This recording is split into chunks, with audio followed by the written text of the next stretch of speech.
ساری دنیا کو معلوم ہے کہ اس جنگ میں صحیح کون ہے اور غلط کون ہے. ساری دنیا کو 2 اور 2 4 کی طرح معلوم ہے یہ بات.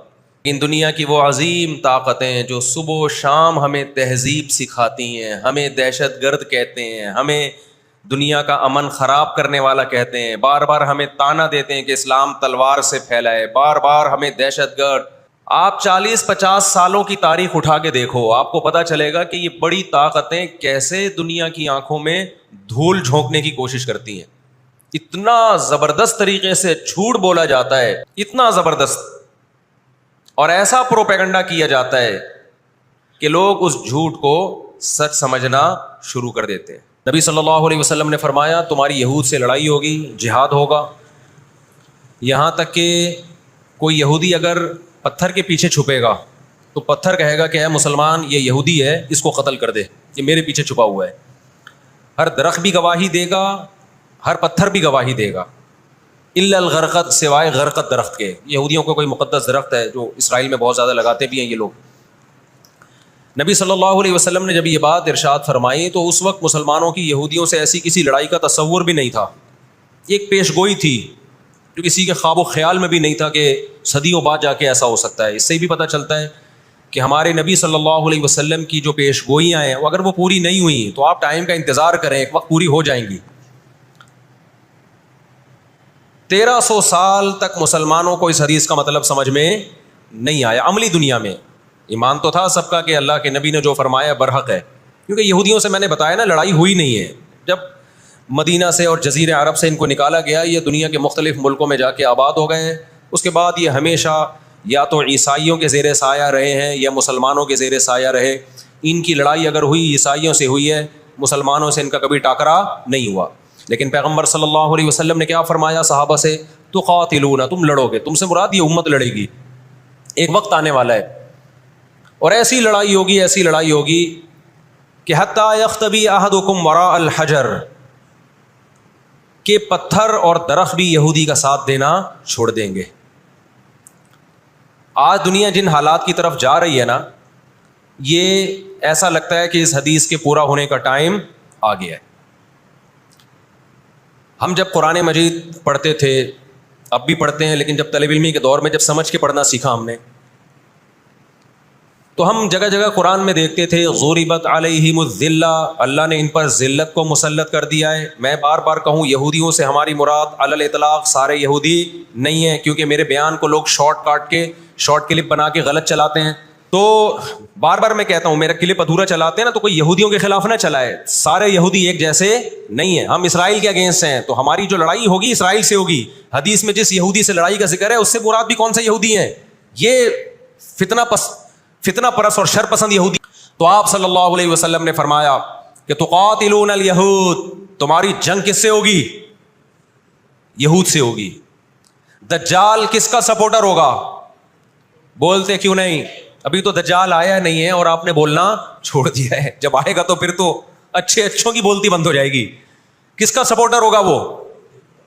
ہاں, میں عرض کر رہا تھا کہ ہم جب قرآن پڑھتے تھے ضربت علیہم الذلہ, قرآن کہتے ہیں ہم نے ذلت ان کے اوپر دے ماری ہے ان فسادوں کی وجہ سے جو یہ کرتے رہے ہیں دنیا میں, ان فسادات کی وجہ سے.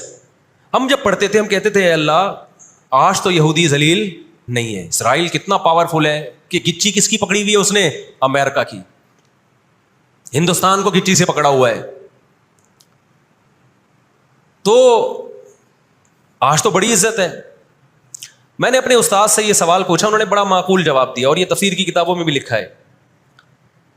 دیکھیں آپ یہودیوں کی ہسٹری اٹھا کے دیکھیں نا, ہمیشہ کوئی نہ کوئی ایسا ان پر مسلط ہوا ہے جنہوں نے ان کی شرارتوں کا مزہ ان کو دنیا میں چکھایا ہے. قرآن سے بھی یہ بات ثابت ہے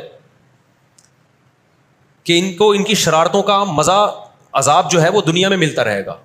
میں بار بار کہتا ہوں ہٹلر نے بھی ان کو عذاب دیا ہے. ہٹلر سے پہلے بھی اسلامی نہیں بلکہ دنیا کی تاریخ میں بہت سے ہٹلر گزر چکے ہیں جنہوں نے ان کی شرارتوں کے ان کو دنیا میں سزا دی ہے.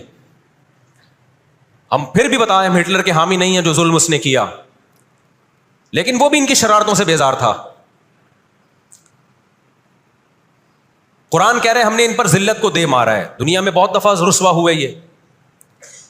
اب کیا ہے یہ آخری ذلت ہے یہودیوں کی.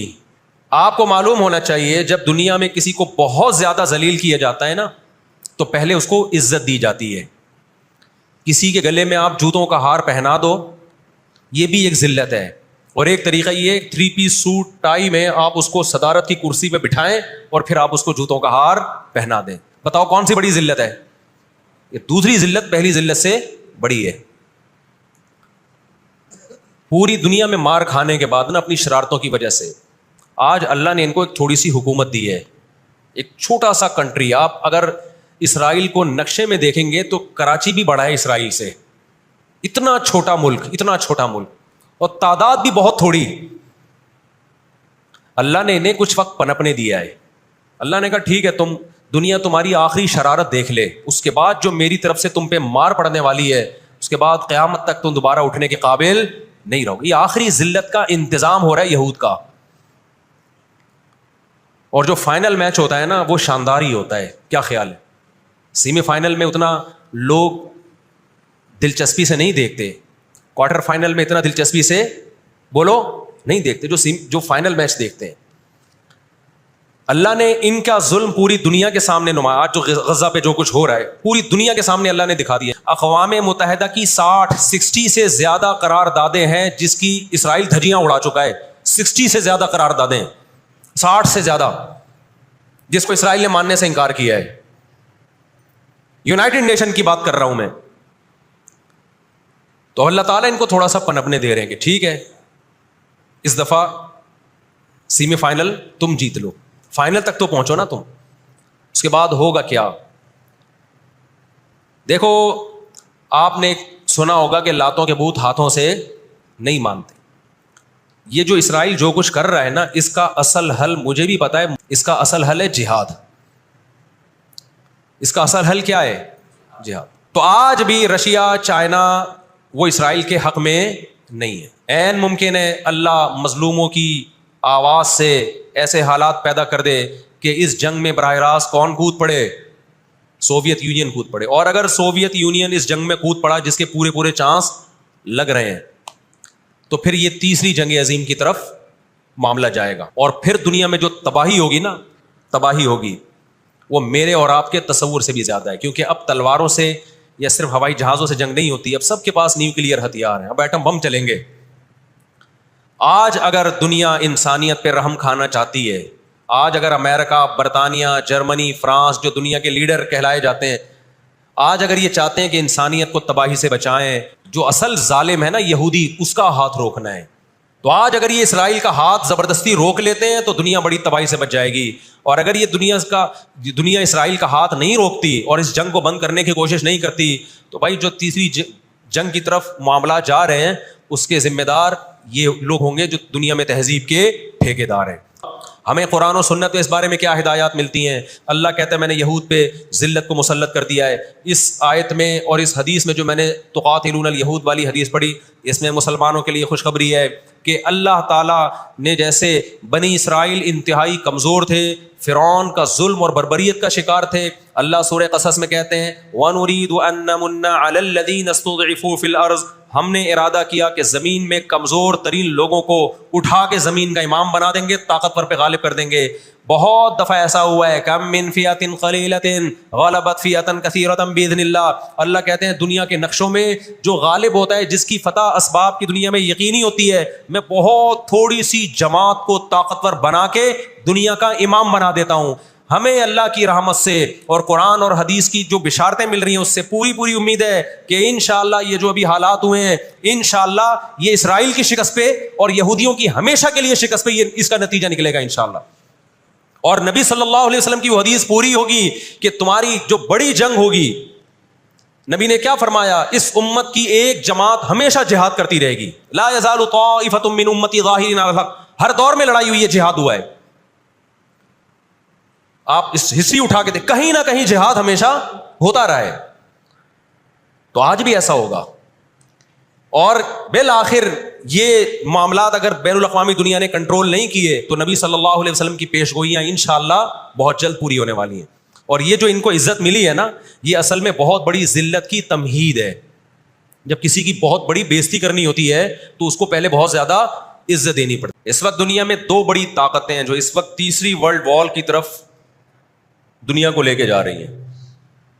آپ کو پتہ ہے پہلی جنگ عظیم میں کتنے لوگ ہلاک ہوئے، دوسری جنگ عظیم میں کتنے لوگ ہلاک ہوئے، اور اب جب تیسری جنگ عظیم ہوگی تو ہلاکتوں کا جو ریشو ہوگا، میں سمجھتا ہوں آدم علیہ السلام کے زمانے سے لے کر اب تک دنیا میں جتنی ہلاکتیں ہوئی ہیں وہ ایک طرف ترازو کے ایک پلڑے میں رکھ دیں آپ، اور یہ تیسری جنگ عظیم جو اسرائیل کی وجہ سے ہونے جا رہی ہے اس میں جو ہلاکتیں ہوں گی وہ تمام ریکارڈ توڑ دیں گی، اور اس کا ذمہ دار برطانیہ، امریکہ اور اسرائیل ہوگا، جو دنیا میں سب سے زیادہ تہذیب کے ٹھیکے دار سمجھے جاتے۔ دنیا میں دو بڑی جنگیں ہو چکی ہیں، ان دونوں بڑی جنگوں میں کہیں بھی کسی مسلمان کا نام بولو نہیں آئے گا، کہیں بھی نہیں آئے گا، کیونکہ کسی فلاں مسلم کی وجہ سے ہوئی ہے یہ جنگ، اور اب تیسری جنگ عظیم کی طرح، اور یہ جنگ ہوگی، یہ ذہن میں رکھیں۔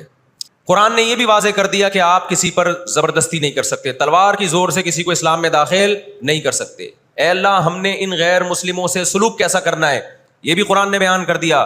لا ينهاكم الله عن الذين لم يقاتلوكم في الدين ولم يخرجوكم من دياركم ان تبروهم، 28واں پارہ۔ جو بھی غیر مسلم ہے، چاہے وہ یہودی ہو، چاہے وہ عیسائی ہو، چاہے وہ ہندو ہو، سکھ ہو، بدھسٹ ہو، اللہ فرماتے ہیں اللہ تمہیں ان سے اچھے سلوک سے منع نہیں کر رہا، بلکہ اچھے سلوک